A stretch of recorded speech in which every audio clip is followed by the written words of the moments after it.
Bismillahirrahmanirrahim.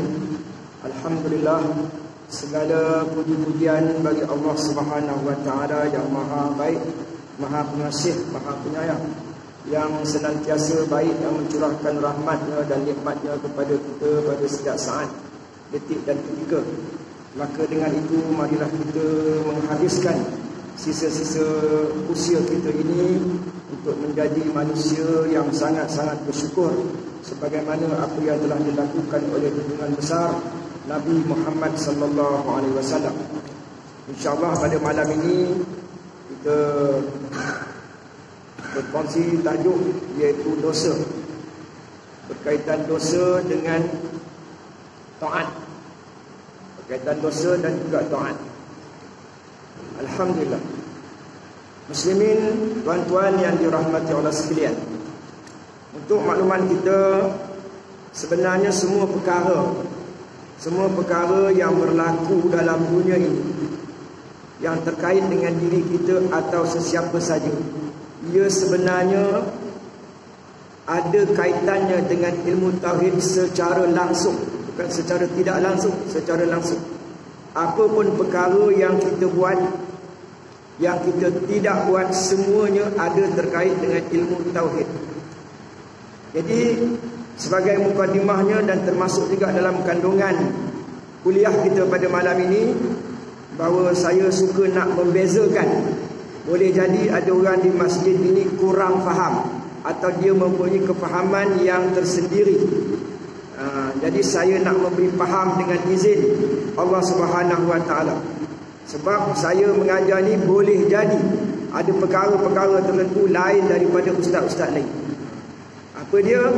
Yang berkaitan dengan sifat 20. Selama hari ini bertahun-tahun kita mengaji ilmu tauhid yang berkaitan dengan sifat 20, di mana pelupurnya, pengasasnya adalah Imam Abu Hasan Al-Asy'ari, di mana beliau ini dilahirkan di Basrah pada 260 Hijrah. Maknanya kurun yang ketiga, 260 Hijrah, dan wafatnya di Baghdad 323 Hijrah. Bermakna dia ni ulama kurun yang ketiga. Tetapi dia ini adalah dia ni mujaddid kurun yang ketiga. Mujaddid kurun yang pertama adalah Umar bin Abdul Aziz. Mujaddid yang kedua adalah Imam Asy-Syafi'i. Mujaddid yang ketiga, kurun yang ketiga adalah Abu Hasan Al-Asy'ari. Sekarang ini dah kurun yang ke-15. Jadi kita mengaji apa?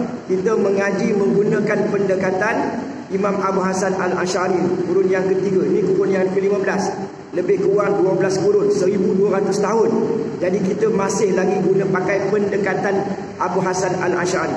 Bila kita guna pendekatan Abu Hasan Al-Asy'ari, suka sayugia disebutkan, diterangkan di sini bahawa pendekatan dia itu sangat sesuai pada zaman dia, kerana berhadapan dengan orang yang bijak-bijak yang menggunakan akal, iaitu golongan Mu'tazilah.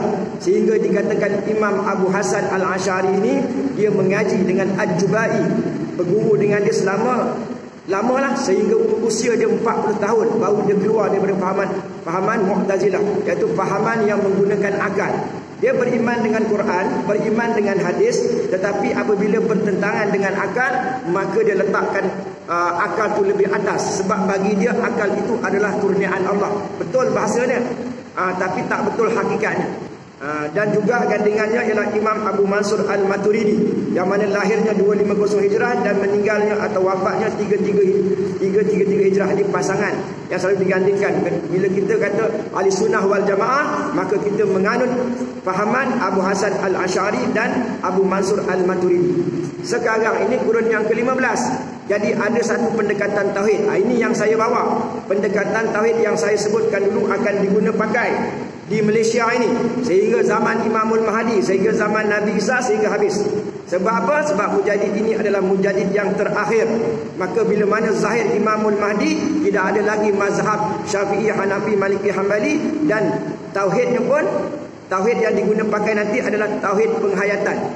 Jadi soalan, nak bagi faham kepada jemaah di sini, adakah tauhid sekarang ini bertentangan dengan sifat 20 tu? Jawapannya sedikit habuk pun tidak bertentangan.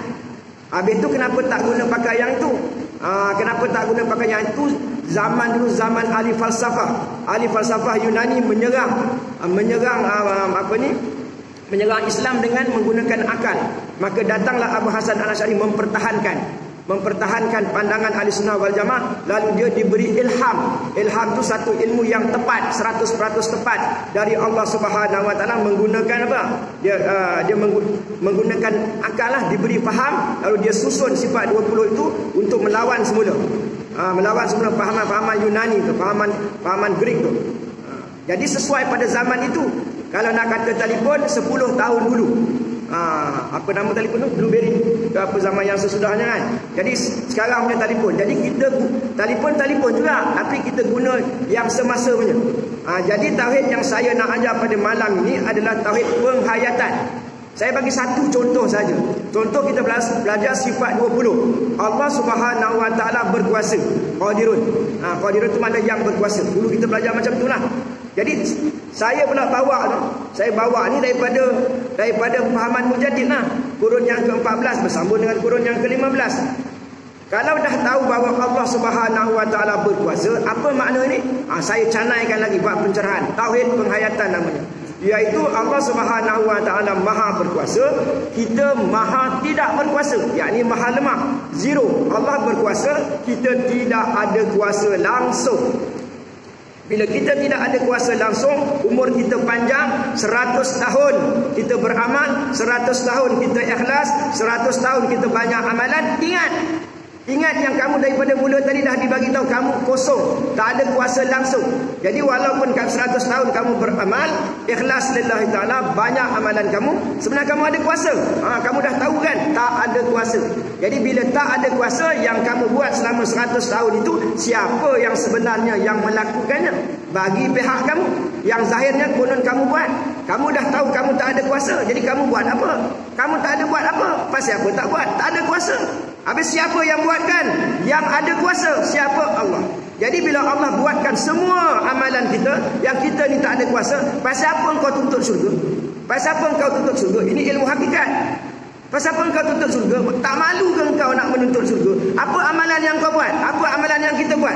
Tak ada. Pasal apa tak ada? Semuanya Allah yang buatkan. Dalilnya wallahu khalaqakum wa ma ta'malun. Allah yang menjadikan kamu dan semua perbuatan kamu, yakni semua amalan kamu, semua keikhlasan yang kamu buat itu semua dari Dia. Jadi kita masuk surga dengan amalan? Dah tentulah tidak. Bukan kita yang buat, sebab kita tak ada kuasa langsung. Jadi kita masuk surga dengan rahmat. Itu pencanaian kepada tauhid penghayatan yang sekarang ini. Kalau yang dulu kita belajar sifat 20, Allah Subhanahu wa berkuasa. Jadi tak ramai yang boleh mendarah daging. Ya, tak ramai yang boleh faham. Sehingga dengan itu dia tahu bahawa sebenarnya dia tak ada apa, dia tak boleh buat apa. Jadi jarang. Sebab itu kita belajar sifat 20, terutamanya orang-orang yang dewasa, orang yang veteran ini, dia tak faham, susah nak faham. Dia ada takluk suluk kondif, takluk tanjizi hadis, ada takluk qabdah dan sebagainya. Banyak lagi bab-babnya yang susah-susah, kecuali mempunyai IQ yang bagus.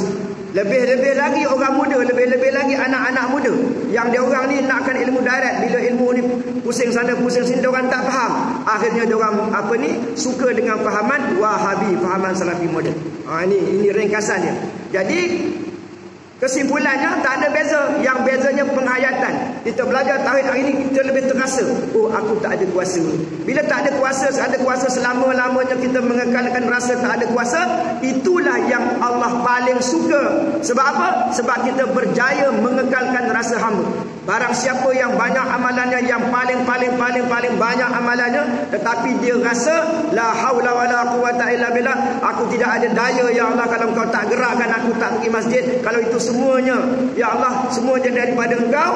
Jadi kalau begitu dia fahamlah bahawa dia sebenar-benarnya dia tetap merendah diri, tetap tawaduk, tetap tidak sombong, dan merasakan semua dia boleh buat itu dengan rahmat dan kasih sayang Tuhan, anugerah Tuhan semata-mata. Itu tujuannya. Jadi selepas daripada ini, banyak mana pun kita terus beramal, meningkatkan amal kita. Rasa hamba tu wajib, yakni mesti. Siapa tak ada rasa hamba, cabut daripada perasaan dia, cabut daripada hati dia. cabut daripada jiwanya, legang daripada perasaannya, berdosa. Sebab dia rasa dia mampu, dia boleh buat, dia boleh berjaya beramal ibadah, zikir, selawat, ngaji Quran dengan usaha dia. Seolah-olah usaha dia tu memberi bekas. Padahal dia dah tahu usaha tidak memberi bekas langsung. Jadi ramai orang terperangkap. Ramai orang terperangkap itu namanya syirik. Bila mati dalam keadaan musyrikin, dalam keadaan musyrik. Tetap agama Islam tapi bawa syirik-syirik khafi. Maka siapa yang ada syirik-syirik khafi ni masuk dibakar dulu dalam api neraka. Jadi maknanya belajar ilmu tentang tauhid penghayatan ini penting. Dah sampai masanya. Jadi yang dulu sesuai zaman dulu. Dah 3 kali 100 tahun kali dengan 12, 1200 tahun kita guna lagi. Bagi pakai lagi kitab kuning. Salah ke? Saya dah sebut tadi. Tak salah. Kalau boleh faham, okey. Sebab itu kita belajar bahasa moden dah senang. Janji matlamat dia sama, objektif dia sama. Jadi siapa yang habang ni semua? Mujaddid kurun yang ke-14. Siapa dia? Fatah At-Tamimi. Siapa dia? Wazir Al-Mahdi, Menteri Kanan Imamul Mahdi. Dari mana dia? Nusantara. Itu dia punya mantan. Baru pergi kuliah tu. Subhanallah. Harap tuan faham. Bismillahirrahmanirrahim. Dosa yang menyebabkan bertaubat lebih baik dari taat yang menimbulkan ujub sombong. Maksiat atau dosa yang menimbulkan rasa rendah diri dan memerlukan rahmat Allah lebih baik dari perbuatan taat yang membangkitkan rasa sombong, ujub dan besar diri. Ramai orang yang ni minta maaf, ampun maaf, pada lahiriahnya orang tak faham. Sebab orang suka tengok kita ni banyak beramal, banyak ke masjid, banyak ngaji Quran, banyak beramal, banyak berzikir, banyak sedekah dan banyak-banyak apalah segala macam kebaikan. Tetapi selagi mana dia berbuat itu semua, dia membangkitkan rasa. Dia rasa dia bagus, rasa ujub. Ujub ni rasa perasan diri. Perasan diri dah bagus, perasan diri dah selamat, perasan diri dah ahli syurga. Siapa yang dah rasa diri dah ahli syurga, insya-Allah ke neraka lah. Memang itu formula dia. Memang itulah dia. Bahasan dalam ilmu tauhid ni macam tu. Jadi maknanya sekalipun kita orang yang paling banyak ke masjid, bukan salah masjid, bukan salah surau, yang paling banyak ke masjid lah, yang paling banyak ke surau lah, yang paling banyak mengaji, sedekah, baca Quran, bangun malam, supaya sunat dua dan sebagainya. Tapi yang salah tu kenapa ada sakit sombong? Kenapa kau dah pergi masjid banyak itu banyak? Kenapa kau sombong? Kenapa kau ujub? Kenapa kau rasa kau lebih bagus daripada orang lain? Pasal apa? Pasal apa kau besar diri kau? Ya lah ustaz. Pasal apa tak besar diri kita? Pasal apa tak sombong? Pasal apa tak rasa hebat? Orang lain tak pergi masjid, orang lain tak pergi surau pun, orang lain tak mengaji, orang lain tak selawat, tak zikir. Saya dengan sembahyang sunatnya komplit semua, siap lagi, schedule lagi, jadual semua buat. Jadi tentulah saya rasa apa yang saya buat. Saya tengok orang keliling ke dalam, dia orang tak buat. Jadi saya rasa saya bagus lebih dari orang. Apa saya salah dia? Pasal apa ustaz ni tengil sangat? Macam itulah gambarannya. Sebenarnya tadi kita dah belajar bahawa kita wajib, mesti, mana wajib ni mesti kita mengekalkan rasa hamba. Kita ni dulu tak ada. Bila tak ada tu kita ni zero. Hidup serupa tak hidup. Pasal apa kita hidup serupa tak hidup? Boleh makan, boleh minum, semua dengan izin. Boleh jalan, boleh gerak, semua dengan izin. Boleh beramal dengan izin. Boleh sedekah, siapa yang mendorong, dengan izin. Semua dengan izin. Setiap saat, detik dan ketika. Ada telinga ni, boleh dengar dengan izin. Ada mata, boleh nampak dengan izin. Tang mana kita hidup macam tak hidup? Mana kita kosong, kita zero. Ini yang kita kena faham. Jadi kalau dah tahu macam tu, kamu dah banyak amal sekalipun, kenapa kamu sombong? Allah yang izinkan. Nak sombong dia lah yang patut sombong, bukan kamu. Kamu ni hanya sarung saja. Jadi bila orang dia tak sedar diri, dia tak faham diri dia, ada lagi sifat keakuan. Aku yang buat, aku yang tolong. Kalau aku tak tolong, nanya dia. Aku tahulah aku ni sebagai sebab saja, tapi aku yang tolong. Tapi masih lagi dalam diri dia, dalam benak dia, dia rasa diri dia. Kalau bukan kerana aku, dia rasa begitu. Yang tu tak boleh. Kita kena sampai bila-bila pun rasa maha zero, rasa kosong, rasa tidak berbuat, rasa belum berbuat. Inilah namanya ilmu. Ilmu apa? Tauhid penghayatan. Zaman sekarang punya tauhid macam ni pendekatannya. Kalau tak ada macam ni, tak ada sifat macam ni, bukan. Kalau sifat 20 dulu pun, tapi kalau ada rasa macam ni, selamatlah. Tapi kalau sifat 20 khatam apa, tapi ada sombongnya, ada ujub, tak lulus. Tauhid tu sama, tauhid tak beza. Sifat 20 ke Abu Hasan Al-Asy'ari ke, zaman sekarang semuanya sama. Tapi yang dalam tu penghayatan. Orang dulu si pengaji sifat 20, apa dia rasa dia buat? Tak ada, tapi pencanaian tu kurang. Pencanaian, mana pencerahan tu kurang.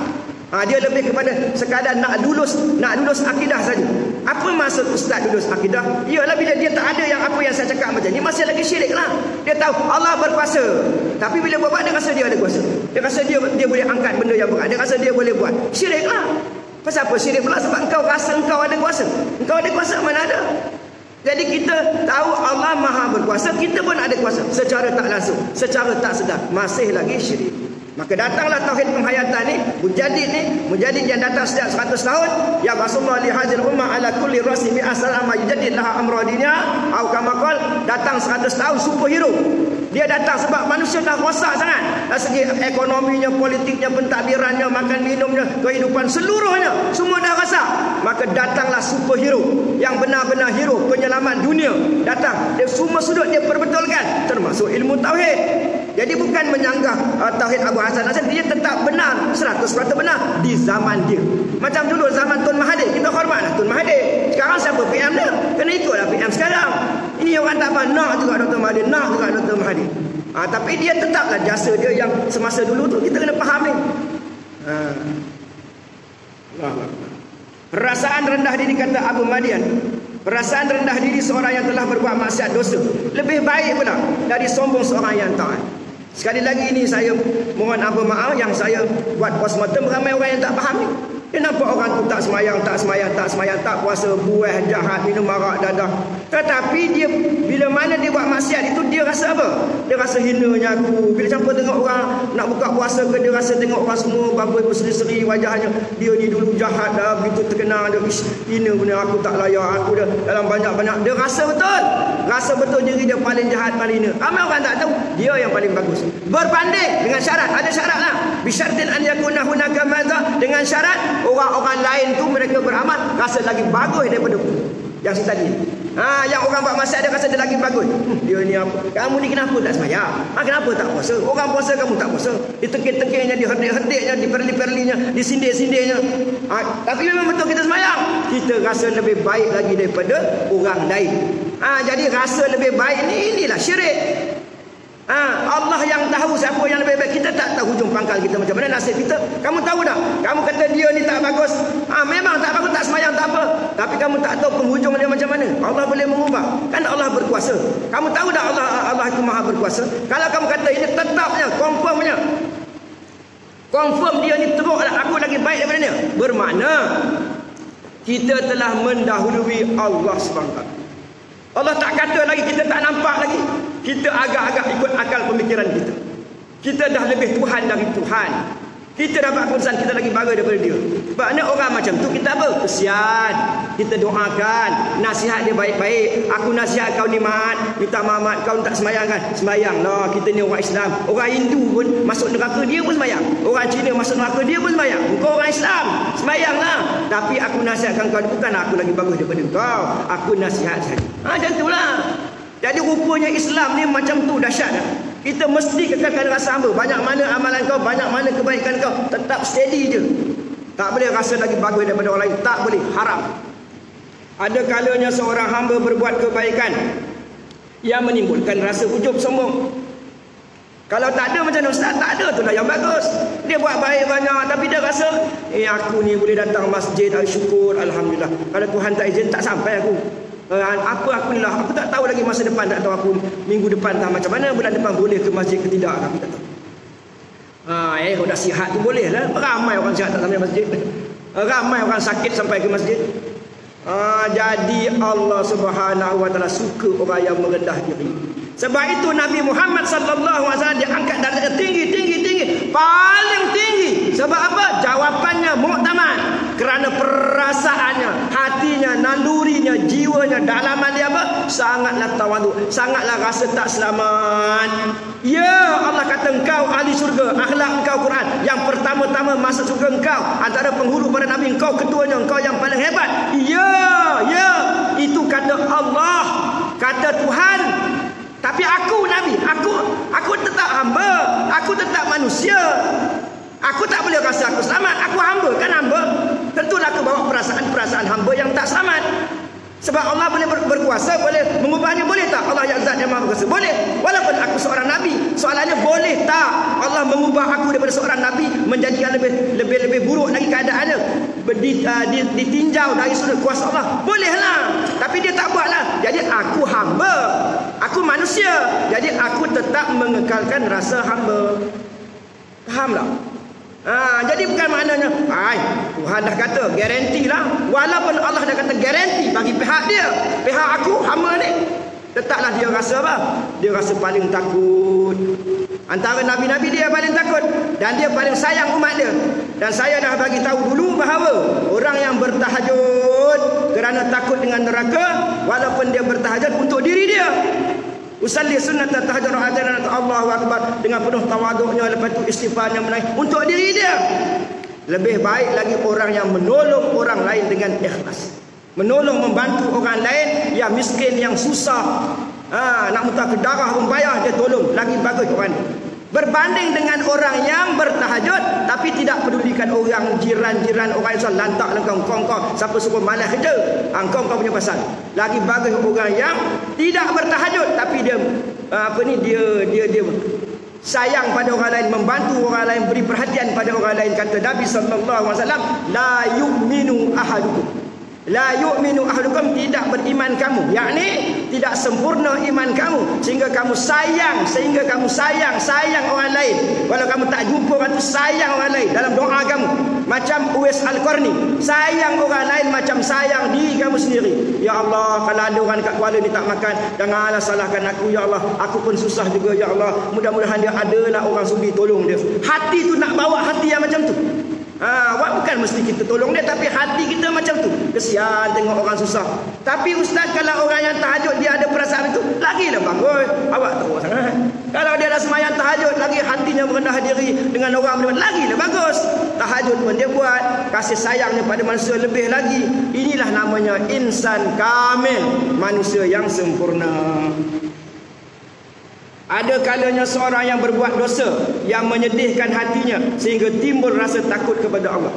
Sebab itu orang yang berbuat dosa jangan putus asa. Putus asa macam mana? Sebab boleh jadi dosa yang kita buat itu adalah dosa yang paling akhir yang kita buat. Pasal apa? Sebab ketika dia melakukan dosa dia rasa, kenapalah aku ni baru dah tahajud sembahyang sunat 2 pergi masjid, kenapa aku boleh buat dosa hari ni? Ya Allah, menyesal sungguh. Menyesal sungguh-sungguh. Itu yang Tuhan suka. Tuhan suka macam mana ustaz? Tuhan suka dia buat maksiat? Bukan. Tuhan suka hati dia, perasaan dia. Macam tu. Sebab itu kita ni bila dah tahajud, bila dah doa, bila pergi masjid, rasa senang hati. Dah buat baik, tetap takut, kekalkan rasa hamba. Kan saya kata jangan cabut perasaan rasa hamba, jangan cabut. Pasal apa pula macam tu ustaz? Kita dah buat baik, tentulah kita rasa lega. Kan? Dah buat baik bukan buat jahat. Kalau buat dosa perlu risau cemas. Jadi kita perlu bimbang ni, kenapa? Dah kita buat baik, kita ngaji Quran buat baik, kita bersedekah, tolong mak ayah kita, sedekah Fatihah dekat adik-beradik kita senyum dengan orang, ramah mesra dengan orang, bukan buat jahat. Tahajud pun buat, duha pun buat, masjid pun pergi, menuntut ilmu pun kita dengar. Kenapa pula kita kena kekalkan rasa hamba? Kenapa kita kena takut juga? Sebab boleh jadi Allah bagi kamu nikmat tu nak uji kamu. Kamu syukur ke tidak? Bila kita dah rasa selesa, lagi sekali bila kita rasa aman, aku ni surga mana ke mana. Sekarang ni kamu ni hamba ke Tuhan? Hamba lah, dah tentulah hamba. Jadi kalau hamba ni, macam mana hamba ni ada power, ada kuasa ke? Jadi ramai dah kita dengar ceritanya. Macam Azazil tu contoh yang terbaik. Azazil tu sama juga Nabi Nuh alaihi salam. Nabi Nuh, Nabi doa makmur. Seluruh penduduk dunia ni pandai dengan Nabi Nuh. Kalau di peringkat Nabi Nuh lah, dengan rakyat-rakyat, dengan manusia ni, hebatlah Nabi Nuh. Anak isteri pun tak ikut. Itu dia mengekalkan rasa hamba dia. Yang iblis Azazil ni ketua malaikat, alimnya, zuhudnya, dia number 1. Sebab itu layak menjadi ketua malaikat. Tapi bila dah dia beramal, udah datang dalam hati dia rasa lagi bagus daripada orang. Kalau kita ya Allah, sikit je pun rasa sombong tu, patutlah dah 80,000 tahun beribadah, patutlah dia rasa lagi bagus. Tak boleh. Wajib kekalkan rasa hamba. Tak boleh rasa diri lebih baik lagi daripada orang lain. Dia nak juga, degil juga, ketegak juga. Akhirnya abah, dia enggan. Sujud hormat dia, bukan sujud betul-betul sujud hormat pada Nabi Adam. Tak mahu dia. Aba wastakbara, takabur lagi. Aku sekian-sekian banyak jasa, aku ni daripada api, dia daripada akhirnya masuk neraka. Sebab itu dosa yang paling besar, kau banyak mana pun amalan kau bawa syirik, kau bawa ujub, kau bawa riak, bawa sum'ah, takabur, rasa dalam diri. Orang bukan tahu kita punya dalam.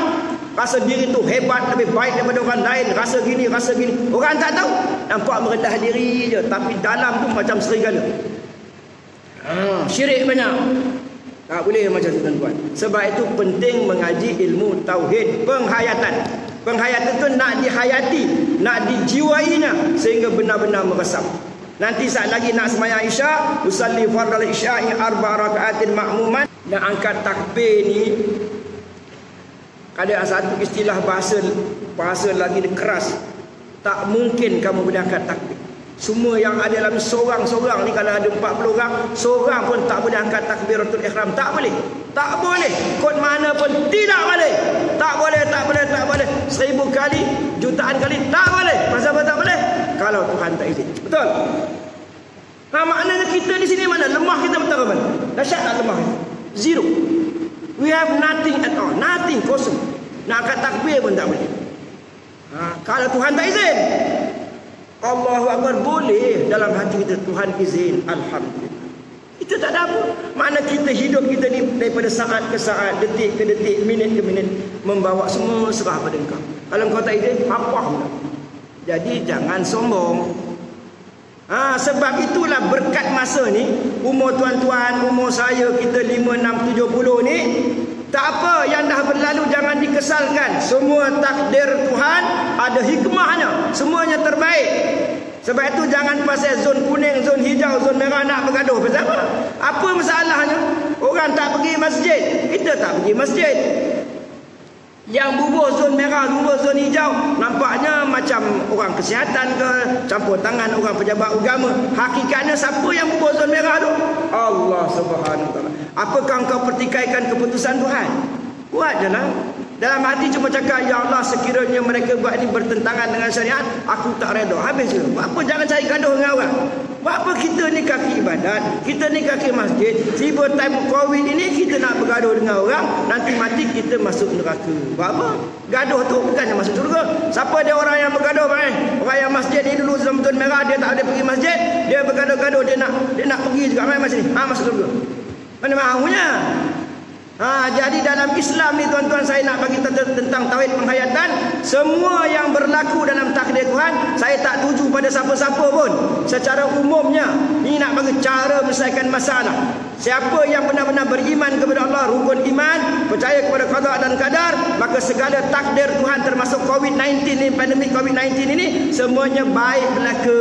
Hadiah ni, hadiah. Rasa hadiah. Saya cakap dulu, saya buat tuan-tuan dengan izin Allah. Subhanallah, kasihan Tuhan, saya sujud syukur. Bukan sekali, sujud syukur. Syukur ya Allah dengan COVID-19 ni. Syukur ada masjid yang tak panggil ustaz, kita tak ada ustaz, kita cancel kuliah tak ada. Alhamdulillah terbaik. Pasal apa? Alhamdulillah pasal apa? Terbaik. Dia datangnya dari Tuhan yang Maha Baik. Rasakan begitu. Dia sebenarnya hadiah. COVID-19 ni hadiah. Pasal apa hadiah? Iyalah dengan COVID-19 semua orang takut mati. Ini bila-bila boleh mati.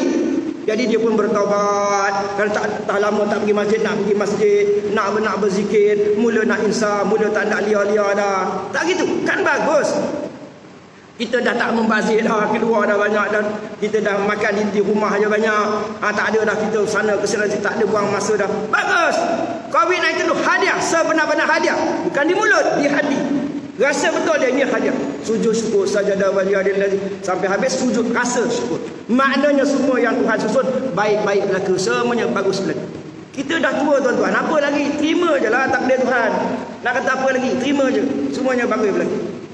Yang terakhir, ada lagi masa tak? Sikit lagi. Kita dah tua tuan-tuan, apa lagi? Terima je lah takdir Tuhan. Nak kata apa lagi? Terima je. Semuanya bagus berlaku. Yang terakhir, ada lagi masa tak? Sikit lagi. Kita dah tua tuan-tuan, apa lagi? Terima je. Semuanya bagus berlaku. Asy-Sya'bi meriwayatkan dari Al-Khalil bin Ayyub bahwasanya seorang abid ahli ibadah Bani Israel, ketika ia berjalan dinaungi oleh awan Bani Israel ni, tiba-tiba ada seorang pelacur Bani Israel, pelacur penzina. Maka tergerak dalam hati pelacur tu, ini seorang abid Bani Israel, aku nak dekat kepadanya supaya aku dapat rahmat Allah. Jangan anggap orang penzina semuanya jahat dalam kepala dia, jahat hari-hari dia jahat. Tak, dia pun Allah juga yang jadikan dia. Ada juga masa-masa dia niat dia baik, amalan dia baik. Jadi dia pun nak pergi kepada orang yang ahli ibadah tadi, nak dapatkan rahmat. Kerana mendekati kepada orang tadi, maka ketika pelacur itu mendekat kepada abid itu, tiba-tiba si abid itu mengusir dengan berkata, "Nyah engkau dari sini, pergi dari sini." Maka Allah turunkan wahyu kepada Nabi SAW bahawa aku, yakni Allah, mengampunkan dosa pelacur itu dan membatalkan amal abid itu. Nampak tak? Kenapa abid tu dah banyak beramal? Ya. Habis kenapa batal? Sebab dia rasa lagi bagus. Tu macam setan tu, macam iblis tu, macam Azazil tu, dia rasa lagi bagus. Sedangkan pelacur tadi dia rasa, hinanya aku ni penzina, aku dah berapa tahun dah zina, ni ada orang alim ni, aku nak pergilah dekat dia, mudah-mudahan sikit sebanyak dapat rahmat. Dia halau je. Jaga tuan-tuan, jaga tuan-tuan, jaga diri saya, jangan sombong. Ingat tu pesan saya sebelum saya mati. Ingat tu, bila banyak beramal pun, jangan sekali-kali aku lagi baik dari dia, aku lagi baik dari dia, aku tak boleh, haram hukumnya. Kita tengok dia salah, tegur dia boleh, nasihat dia boleh, doakan dia. Tak ada duit nak bagi, doakan dia. Jangan sampai kata teruk benar kat ni, badan sihat, malas kerja. Kamu ni aku tengok badan kamu ni okey je, kenapa malas kerja? Tegur dia macam tu. Dia jadi macam tu kehendak siapa? Hendak Allah juga. Wa ma tasyauna illa an yasha'allah.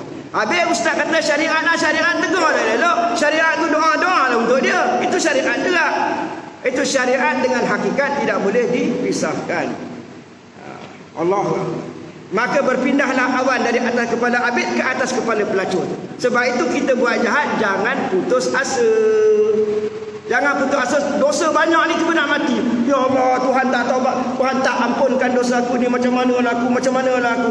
Dia jahat sangka dengan Allah. Dia tak harap dengan Allah. Dia ingat dosa dia lagi besar. Dosa aku ni banyak, dosa dia rimah, dosa. Last sekali, subhanallah, memanglah matinya tak diampunkan sebab sangka buruk dengan Allah.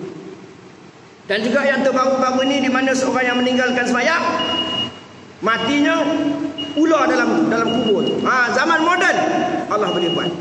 Jadi nasihatkan anak cucu kita, menantu kita sembahyang. Walaupun dia dah tua, walaupun dah kan, jangan kata dia dah tua pandai-pandai dia sadar. Panggil dia, kamu ni mat, sembahyang tak? Sembahyang. Ni apa pesan? Sembahyang. Sembahyang wajib 5 waktu bukan 3. Begitu. Wallahu a'lam.